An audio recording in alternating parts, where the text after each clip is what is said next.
بسم الله الرحمن الرحیم. ټولو کتونکو اوریدونکو ستړي مه شئ او نیکې هیلې مې ومنئ. لکه څرنګه چې د کویبارې خلکو ته ډیهي خان خلکو ته په تیره بیا چې کوم خلک له دې سیمې سره اشنا دي هغه خبر دي چې په کویبارې شي او په دې علاقې شي یو ځل بیا حالات په خرابېدو دي. هلته بیا وسلوال راوستي دي، یو سټیټ سپانسر ټیرریسټ چې کوم دي هغه یې راوستي دي، په غرونو شي هلته کښېنولي دي، مختلف خلک دي، مختلفو ژبو دي، مختلفو رنګونو خلک یې راوستي دي. هغه شپې رادرومي په کویبارې شي خلک تنګوي، پرچې اچوي. هلته یو ټینشن ماحول یې جوړ کړی ده له تېرو یو څو میاشتو نه. په هغې سو کارډ چې کوم دوی وسلوال دي په هغې شي بیا سبا مالته بیا آرمي وال راشي، خلک تنګوي، خلک نیسي، په قسمه قسم اذیتونه ورکوي. اوس یې ماحول داسې جوړ کړی ده چې پرون یې څه دماکه کړې وه، بیا یې خلک نیولي وو.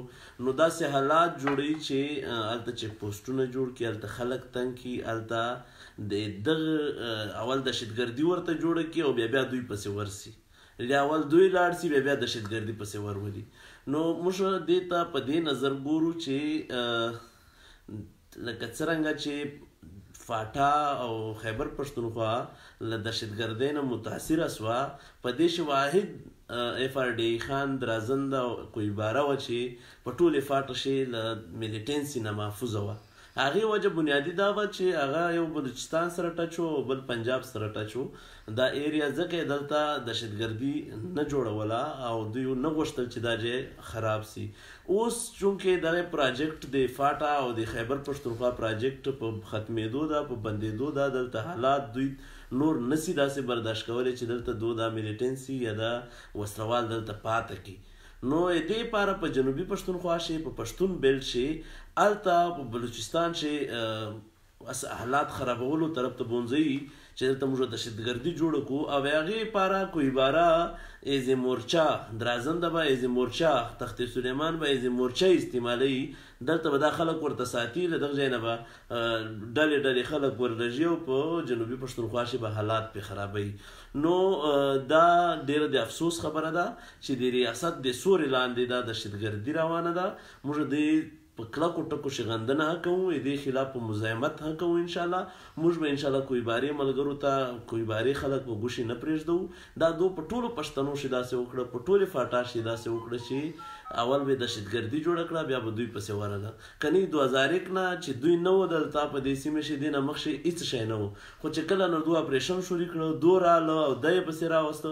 نو دا ټول یو پری پلان منصوبه وه او دا پری پلان منصوبه اوس بیا په جنوبي پښتونخوا شي شروع کول غواړي. هلته خلک ورو ورو ورته ایښېږي، هلته خلک ورو ورو ورته مضبوطېږي، ورته مورچه کېږي، ورو ورو به خلک منظم کېږي او هلته به ریزسټنس کوي. دغسې پکار ده چې کویبارې خلک دغو خلکو مخه ونیسي او دا خلک ریجکټ کړي چې موږ نه په هر یو شکل شي، نه په سرکاري شکل شي، نه په غیر سرکاري شکل شي، موږ دې چې کوم حالات خرابونکي خلک دي، تخریبکار دي یا دلته حالات خرابوي، ډار او یاره طرحه پیدا کوي، دغه مخه ونیسي، مزاحمت ورسره وکړي، دغو سره دغو خلاف احتجاجونه وکړي او دې احتجاجو شي په دې ټول عمل شي به انشاءالله موږ د کویبارې خلکو سره، موږ دوهم کور سره، موږ خپل کلي سره، موږ ورونو سره، موږ وژه په وژه ولاړو. انشاءالله خپل خلک په ګوشي نه پرېږدو. مننه. ماشره سلامونه ټولو ملګرو ته، نیکې هیلې او احترامات. زه خو به اوس عبدالله ننګیال ټول خبره تقریبا نه وکړه او ډېر په بهترین انداز ټوله خبره بیان هم کړه او د دې مسئلې نه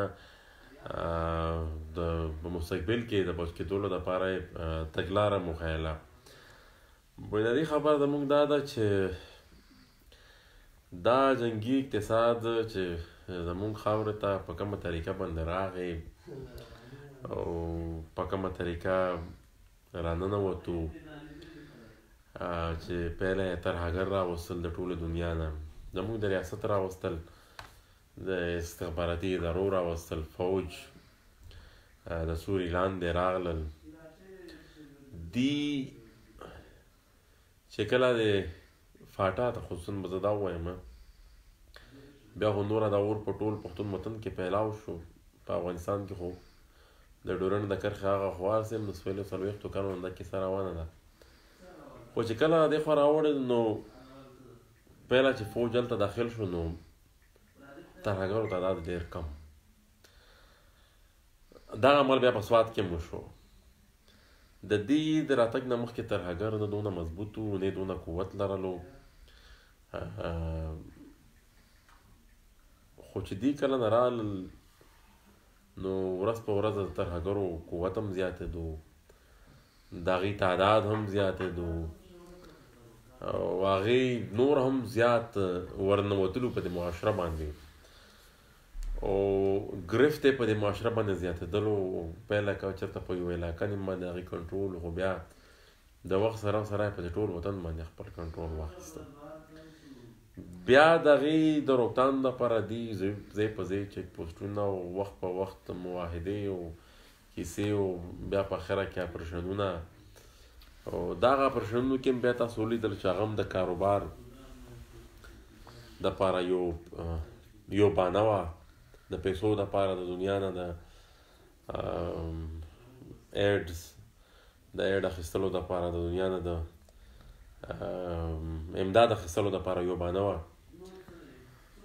هغه اوس خوش قسمتۍ سره بدقسمتي زموږ دا ده چې تباه ډېر شو، برباد ډېر شو. خو خوش قسمتي بیا دا ده چې لکه آخر خو به د خلکو سر خلاص شو او په دې ټول پښتون وطن کې یو پاڅون داسې را پیدا شو چې هغه اوس لار نیولې ده، په ټول پښتون وطن کې نیولې ده، په هر یو ګوټ کې نیولې ده. نو دی اوس هغه چې کوم د دې جنګي اقتصاد هغه پروجیکټ دی نو هغه اوس نوره عملي کېدی نه شي. بعضې نیم ځایونو کې اوس هم دوی دا کوشش کوي لکه څنګه چې د کویبارې ذکر اوس دلته وشو. کویباره مونږ چې څونه اورېدلی ده هغه یو ډېره پرامنه علاقه تر اوسه پوره پاتې شوې وه، نه چېرته هلته د ترهګرو څه داسې نوم و، نه چېرته هغې داسې عملیات هلته مخکې پاتې شوي دي. خو اوس د تېرو څو مودو نه دا مونږ اورو چې بی هلته دی راشي د ترهګرو په معنا باندې خلک رام په خپله ولي او بیا د هغې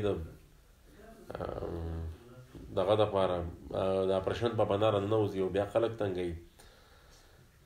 نو زه به ورته دا ووایم چې باید چې چېرته نوې فارموله راوباسي. دا فارموله خو دې دونه زیاته زړه کړه چې خلکو دونه زیات وپېژندله چې بارها په دې وطن استعمال شوې ده. نو دا خو دا چاله خو خلکو اوس ډېر زیات پېژندلی دی. نو په دې خبرو دې اوس قوم نشي دوکه کولی. او د کویبارې ولس ته به زه دا ووایم چې دا د انتهایي د بیدارۍ وخت دی. دا یو داسې وخت دی چې په دې وخت کې تاسو دا منصوبه ناکامولی شئ.